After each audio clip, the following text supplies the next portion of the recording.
Our strategies right now are spiritually involved. Let's talk about the moving pieces. First of all, Saturn retrograde in Pisces. I feel like I haven't stopped yapping about it. It is bringing structure to the spiritual and to our transition. However, what I really want to focus on is the fact that we have Aries in the North Node currently. Now, Aries is ruled by Cancer. And also the North Node has to do with the spiritual. The South Node is about what's happening on the earth. The North Node is about what's happening way up high in the sky. The stuff that we don't necessarily always have the words to comprehend or articulate.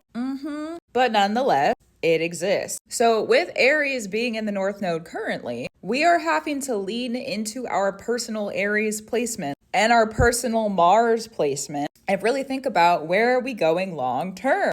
Our Mars for our previous eclipse cycle was in Pisces, as was Venus, but that was the other eclipse. And having Mars be in Pisces, we're strategizing for what is the transition that we're going through and making. So keep on strategizing, keep on growing where you need to. Also, Mars is going to be in Cancer for the next eclipse in Aries. So we're going to have a moment because Cancer is the moon. Cancer is ruled by the moon and the eclipses are moon magic. Surprise. So that next eclipse, it's going to give us some new grips, some new strengths, some new lengths. We're through the transition era and period when that eclipse arrives and when, we're like around it too. And then our new strategy shows up.